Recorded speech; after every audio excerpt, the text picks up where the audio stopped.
지혜에 접속하라. 오늘은 잠언 28장 1절 말씀을 중심으로 의인 내 악인이라는 제목으로 함께 묵상하시겠습니다. 화면을 보시면서 저와 한 목소리로 합독하시겠습니다. 악인은 쫓아오는 자가 없어도 도망하나 의인은 사자같이 담대하니라. 아멘. 며칠 전 새벽에 자고 있는데 누가 현관문을 똑똑하고 두드립니다. 시간을 보니 새벽 4시 20분입니다. 현관문을 켜고 블라인드를 제꼈습니다. 그리고 밖을 보니 경찰이 왼쪽 손을 들고 하이라고 인사를 합니다. 그리고 문을 열어달라고 합니다. 깜짝 놀라서 문을 열고 밖으로 나갔더니 다른 2명의 경찰이 저를 뚫어지게 쳐다보고 있습니다.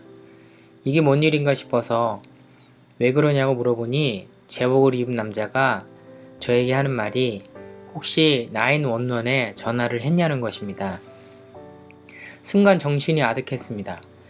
몇 초 후에 다시 정신을 차리고 나서 그 경찰에게 전화를 한 적이 없다고 말했습니다. 그런데 제 전화기를 보니 911 번호가 새벽 4시에 찍혀 있었습니다. 곰곰이 생각을 해보니 아마도 제가 자다가 무의식적으로 누른 것 같아 보였습니다. 오 마이. 경찰에게 설명을 하고 와줘서 감사하다고 했습니다. 경찰들도 괜찮다고 하면서 돌아갔습니다. 그런데 그들이 다 돌아간 뒤에 거실에 혼자 앉아 있는데 놀란 가슴이 진정이 되지 않았습니다. 죄 지은 것도 없는데 왜 이렇게 가슴이 뛰던지요. 저는 경찰을 보면 그렇게 가슴이 뛸 수 없습니다. 운전하다가 경찰들을 보면 일단은 저도 모르게 브레이크 페달을 밟고 스피드를 체크하면서 운전을 아주 조심스럽게 하고 있는 제 모습을 봅니다. 그러면서 참 마음 한편에 씁쓸함이 가시지 않습니다. 경찰이 새벽에 왔던 날 아침에 읽었던 묵상 말씀이 공교롭게도 오늘 본문 1절의 말씀이었습니다. 악인은 쫓아오는 자가 없어도 도망가나. 옛말에 도둑이 제발 저린다는 표현이 있죠. 아무도 말하지 않았는데 혼자 찔리는 겁니다. 아, 악인의 모습이 이런 것이구나. 하나님을 떠난 악인의 모습은 비록 내색은 하지 않더라도 이렇구나. 이게 인간의 본 모습이 아닌가라는 생각을 하게 되었습니다. 오늘 우리가 읽게 되는 28장 1절에서 13절의 말씀은 악인의 모습에 대해서 말하고 있습니다. 그리고 14절에 그 악인의 결말에 대해서 말하고 있습니다. 이 아침에 묘사된 악인의 모습들을 잘 살펴보면 반대로 하나님의 공의를 쫓아 경건하게 살아가는 삶의 유익이 무엇인지 자연스럽게 알게 될 수 있으리라 생각합니다. 어느 누구도 이 땅에 태어날 때 악인이 되기로 작정한 사람은 아무도 없을 것입니다. 그러나 그가 살면서 악인이 된 이유가 있습니다. 그 이유를 9절에서 말하고 있습니다. 사람이 귀를 돌이키고 율법을 듣지 아니하면 그의 기도도 가증하니라. 악인은 기도를 하지 않을 것 같은데 이 악인은 기도하는 사람입니다. 그 말은 그가 반종교적인 사람이 아니고 하나님의 율법을 그의 생애의 지침으로 삼기를 거부하는 자라는 것을 말하는 것입니다. 이 말씀은 성경이 악인에 대해서 어떻게 정의하는지 알 수 있습니다.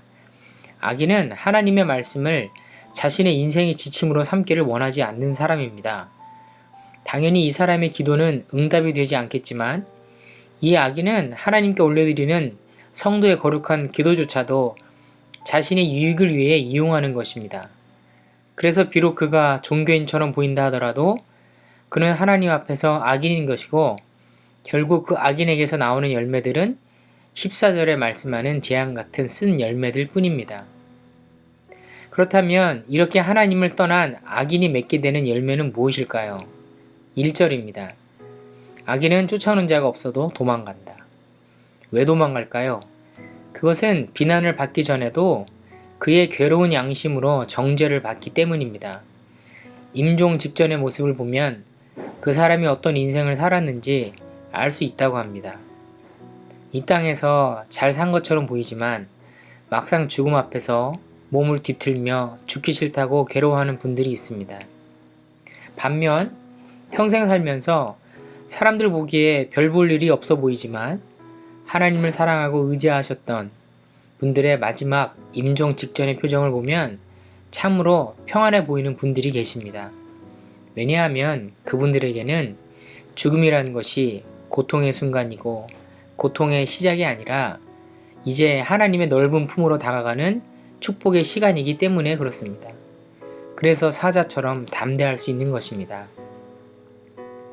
2절입니다. 악인들이 많아지면 나라가 도덕적으로 쇠퇴하게 됩니다. 한 나라가 망할 때 공통적으로 일어나는 일은 리더들의 도덕성 타락입니다. 그들이 타락을 하면 사회 전반이 타락하게 되고 결국은 그 나라는 무너지게 되는 것이죠. 로마가 그랬고 중국의 많은 왕조들이 그러했습니다. 조선시대도 예외가 아니죠. 조선시대에 한국에 왔었던 선교사들이 기록한 내용을 보면 이런 내용들이 있다고 합니다. 새롭게 관찰사가 부임을 해서 무엇인가를 하려고 하면 그 밑에 행정관리들이 다 반대를 하기 때문에 이루어지는 것이 없다. 미국과 한국 그리고 전 세계 각 나라의 위정자들이 혹시 악한 길에 서 있다면 돌이켜서 하나님 주시는 명철과 지혜로 나라를 섬기도록 우리가 기도해야 될 줄로 압니다. 악인들의 열매 세 번째는 5절입니다. 무엇이 옳고 그른지 판단을 하지 못한다는 것입니다. 그리고 11절에 악한 부자들은 축적한 부 자체가 그들의 지혜와 영리함으로 인해서 생겼다고 믿습니다. 그러나 그들은 영적인 무지로 인해서 영원한 가치에 대해서 관심이 없고 오히려 참 지혜의 근원이신 하나님으로부터 명철을 얻은 가난한 자들로부터 망신을 당한다는 것입니다. 13절입니다. 자기의 죄를 숨기고 있기 때문에 성령의 역사를 거절하게 되고 결국은 영적 경화가 생겨서 그 마음이 돌처럼 굳어져 하나님을 볼 수 없는 상황이 되는 것입니다. 이것에만 그치는 것이 아닙니다. 이제 악인들은 자신들뿐만 아니라 다른 사람들에게 피해를 줍니다. 3절입니다. 악인들은 가난한 자를 학대합니다.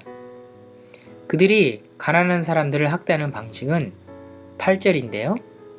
부당한 이자로 가난한 자를 꼼짝 못하게 묶어놓고 그들의 인생 자체를 피폐하게 만들어버리는 것입니다. 그리고 함께 10절에 함정에 빠져버리는 죄를 짓게 되는 것입니다. 말씀을 정리하면 악인은 하나님을 떠나 하나님과의 영적인 교감이 전혀 없습니다. 하나님의 법은 자신과는 전혀 관계가 없는 사람입니다. 그래서 스스로 생각하기를 자신의 지혜와 영리함으로 모든 부유함을 얻었다고 생각합니다.